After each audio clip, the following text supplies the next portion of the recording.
Hello बच्चों, let's see the question. कह रहा है कि the solubility of metal sulphides in a saturated solution of H2S, जिसकी कंसंट्रेशन कितनी है बेटा 0.1 मोलर है, can be represented as follows. ठीक है, मेटल है 2H पॉजिटिव संख्या रिएक्ट करके बेटा M2 पॉजिटिव बना रहा है और H2S एक्वस बना रहा है। उसका जिसका हमें क्या दे रखा है बेटा, के इक्विलिब्रियम दे रखा है। तो वैल्यू ऑफ के equilibrium for the metal sulphide, एक MnS मेटल सल्फाइड लेते हैं तो उसकी होती है बेटा 3 × 10⁻10। ZS लेते हैं तो बेटा उसकी वैल्यू होती है 3 × 10⁻2। COS लेते हैं तो बेटा उसकी वैल्यू होती है 3, और पीबीएस लेते हैं बेटा तो उसकी वैल्यू होती है 3 × 10⁻7। If the concentration of each metal in the saturated solution of H2S, मतलब कंसंट्रेशन ऑफ H2S है तो फिक्स कर दी इसने बेटा 0.01 मोलर। अच्छा, ईच मेटल आयन की है बेटा, इसकी तो कंसंट्रेशन बेटा H2S की तो गिवन ही है। ठीक है, कितनी गिवन है? 0.1 मोलर ना। H2S की कंसंट्रेशन बेटा 0.1 मोलर है। ठीक है, और M2 पॉजिटिव आयन की कंसंट्रेशन कितनी है बेटा? हमारी 0.01 मोलर है। ठीक है, ईच मेटल आयन के लिए लिख रखी है ना यहाँ पे, the concentration of each metal ion. Then which metal sulphide will precipitate at this concentration of H positive, मतलब H पॉजिटिव की कंसंट्रेशन भी बता दी इसने। ठीक है, 1.0 मोलर। अब देखिए चीज बताऊं बेटा, पीपीटी बनती कब है? पीपीटी जब बनेगी बेटा जब मेरा केएसपी की वैल्यू स्मॉलर होगी आयनिक प्रोडक्ट से। ठीक है, आयनिक प्रोडक्ट से जब स्मॉलर हो जाएगी तो बेटा आयनिक प्रोडक्ट क्या है? ये पूरा पार्ट आयनिक प्रोडक्ट है, ये पूरा पार्ट आयनिक प्रोडक्ट है बेटा। ठीक है, और ये क्या बेटा मेरा केएसपी, इसने खुद ही बोल रखा है कि एक लिख रखा है बेटा, हालांकि है कि केएसपी है। जिस टाइम पर बेटा केएसपी वैल्यू कम होगी इस पूरे आयनिक प्रोडक्ट से, पहले सबसे पहले आयनिक प्रोडक्ट की कंप्लीट वैल्यू निकाल लेते हैं, क्योंकि तो फिक्स कर रखी है इसने ना। क्योंकि हर के लिए फिक्स कर रखी है। कंसंट्रेशन ऑफ M2 पॉजिटिव कितनी कर रखी है बेटा? 0.01 मोलर। इनटू में कंसंट्रेशन ऑफ H2S कितनी है बेटा? 0.1 molar. Divide by concentration of H positive 1.0 है, तो 1 का स्क्वायर बेटा 1 ही होता है। तो ये आ जाएगा 10 की पावर ऊपर -3। ठीक है, 10 की पावर -3 आ गया ऊपर बेटा ना।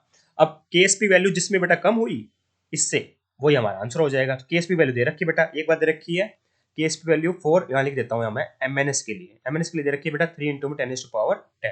ये तो बेटा बहुत ज्यादा है यहाँ पे। केएसपी वैल्यू अगर ज्यादा होती है बेटा आयनिक प्रोडक्ट से, आयनिक प्रोडक्ट की वैल्यू आई है 10⁻3, ये है बेटा 3 × 10⁻10, ये ज्यादा होती है। तो इसका मतलब क्या होगा बेटा, सोल्यूशन मेरा अभी क्या है, पीपीटी नहीं बनेगी बेटा, है ना। अभी सॉल्यूशन के अंदर हम और भी डिजोल्व कर सकते हैं, है ना। इसका मतलब हुआ और भी सॉल्यूट डिजोल्व कर सकते हैं। केएसयू वैल्यू क्या है बेटा, बहुत ज्यादा है।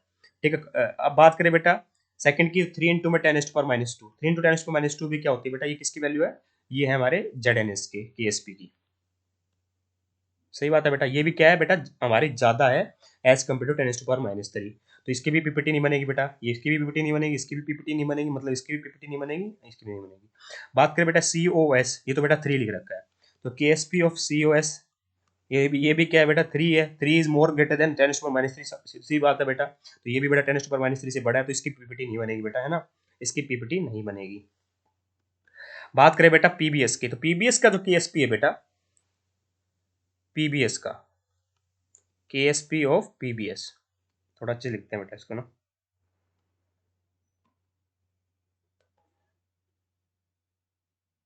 केएसपी ऑफ पीबीएस, ये क्या है बेटा मेरी, इसकी कितनी वैल्यू है? इसकी वैल्यू है बेटा मेरे 3 × 10⁻7। सही बात है बेटा, है ना। और ये वैल्यू क्या है बेटा मेरी, स्मॉलर है एज कम्पेयर टू 10⁻3। सिंपल सी बात, स्मॉलर है तो इसका मतलब मैंने आपको बताया था, अगर केएसपी वैल्यू आयनिक प्रोडक्ट से छोटी होती है तो पीपीटी बन जाएगी। तो यहाँ पे बेटा पीपीटी का फॉर्मेशन होगा, इस बात का अपने को ध्यान रखना है। तो इसका मतलब केवल पीबीएस केस में पीपीटी का फॉर्मेशन होगा। Hence option number 2 is absolutely correct here. 1, 3, 4 सब इनकरेक्ट है। Thank you so much.